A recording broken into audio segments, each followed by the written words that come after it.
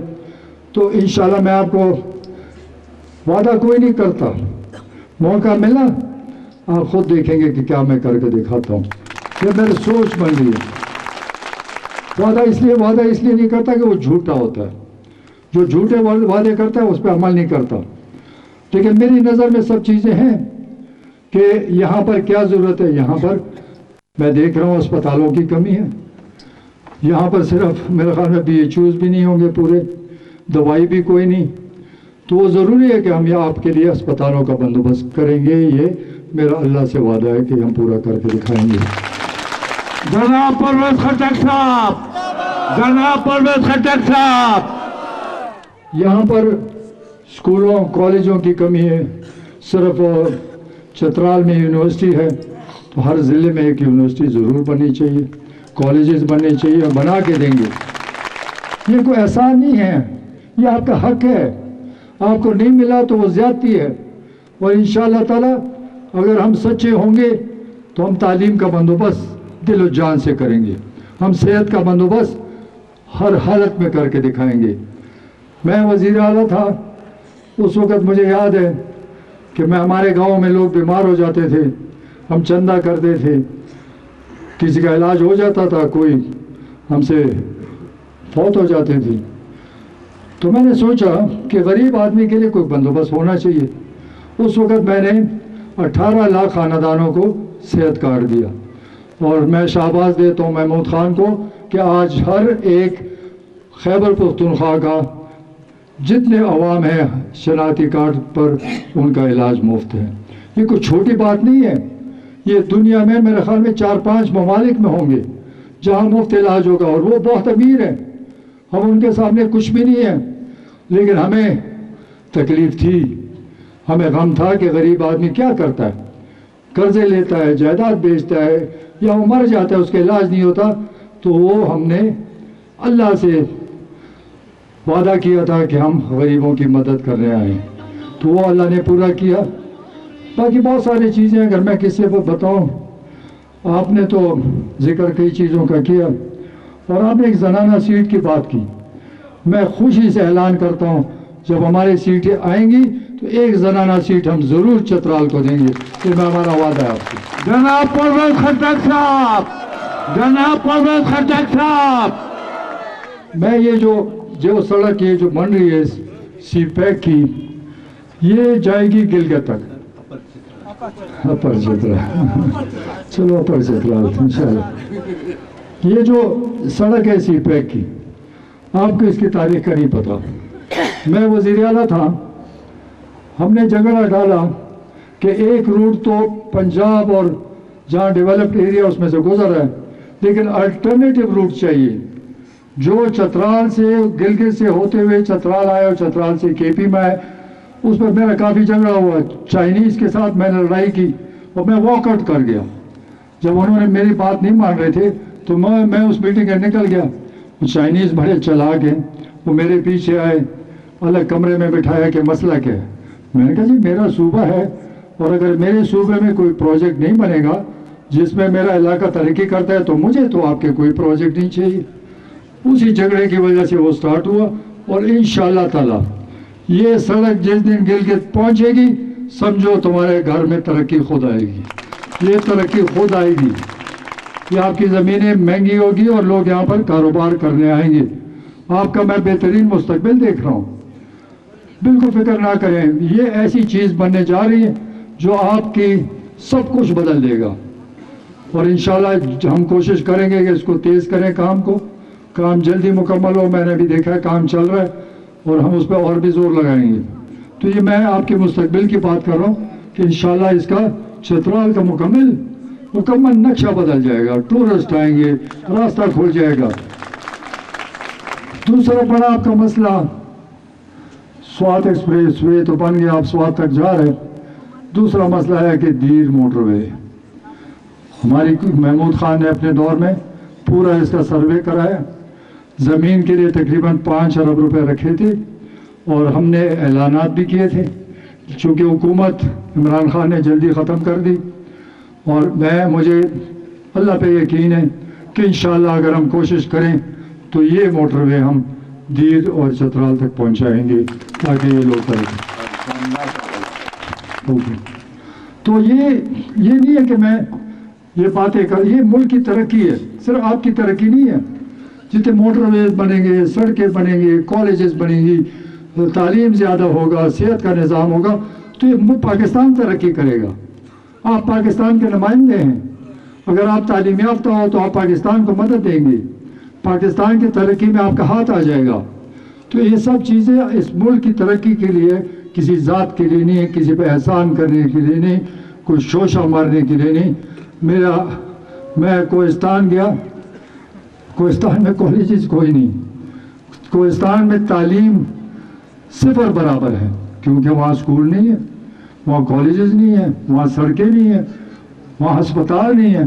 تو میری نظر یہ جتنے پہاڑی علاقہ ہیں یہاں سے لے کر تورغر تک ہر ضلع پہ نظر ہے کہ ہم نے، اگر اللہ نے موقع دیا تو ہم ان ضلعوں کو ترقی دیں گے جو ترقی یافتہ نہیں ہے، اور ان کی ضرورت ہے.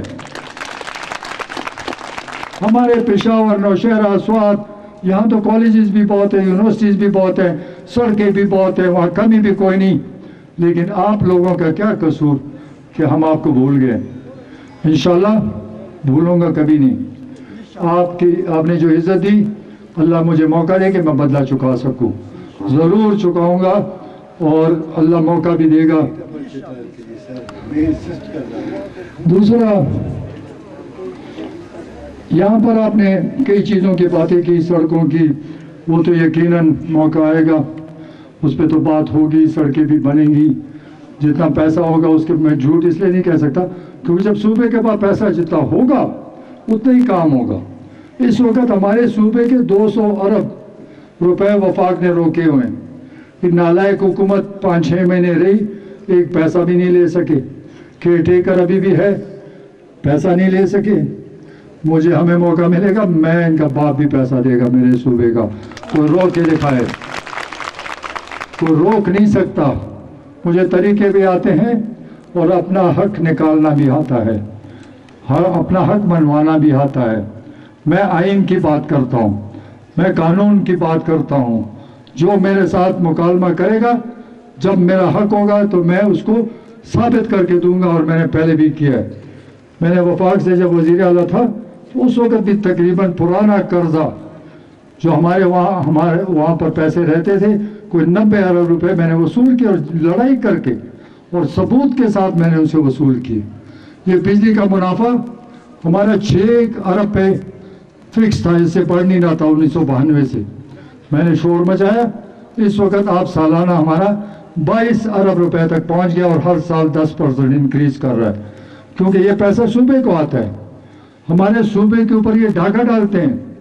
میں نے دیکھا ہے وہاں پر وفاق میں، پنجاب میں ہمیں تو کوئی گھاس ہی نہیں ڈالتا، کیونکہ ہمارے نمائندے کمزور ہیں، وہ اپنی حق کی بات نہیں کر سکتے.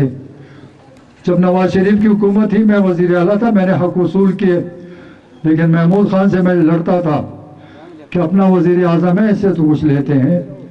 میں جب بات کرتا تھا، میں پیسوں کی وصولی کی بات کرتا تھا، تو وہاں شور مچتا تھا کہ یہاں پر پرویز خٹک نئی حکومت چلا رہا ہے. میں سیکرٹریز کو بلاتا تھا، آفیسرز کو بلاتا تھا، ان سے صوبے کے حقوق کی بات کرتا تھا. تو مجھے بڑا افسوس ہے جب میں عمران خان سے صوبے کی بات کرتا تھا، کہتا ہمارے پاس کچھ نہیں. میں نے کہا پنجاب میں سب کچھ جا رہا ہے ادھر تو ٹھیک ہے، بلوچستان میں اربوں روپے جا رہے ہیں وہاں تو ٹھیک ہے، سندھ میں پیسہ جا رہا ہے وہ تو ٹھیک ہے. ہم نے کیا ظلم کیا؟ پٹھانوں نے آپ کو وزیر اعظم بنایا، پٹھانوں نے تحریک انصاف کو اٹھایا. آپ بری نظر سے مت دیکھیں. انہی میں ایک تقریر کر لو، نیا پاکستان دکھا دو، ایک خواب ان کو دکھا دو. سادے لوگ ہیں، یہ کام کیا ہم مانگتے ہیں؟ تو اس کو غلط فہمی ہے. اور مجھے بڑا افسوس ہوا جب لوگ تحریک انصاف چھوڑنے لگے تو عمران خان کہتا ہے کہ مجھے کوئی نہیں فرق پڑتا، کوئی جاتا ہے تو مجھے کوئی نہیں فرق پڑتا. میں نے اس کو چیلنج کیا ہے کہ میں صوبے میں پھروں گا اور ہر ضلع میں ہزاروں لوگ آپ کو چھوڑ جائیں گے، تب پتہ چلے گا آپ کو. جناب پرویز خٹک صاحب ہم چن چن کے لا رہے ہیں. تو انشاءاللہ آپ فکر نہ کریں، آپ سے زیادہ ہمیں غم ہے. ایماناً میں سوچتا ہوں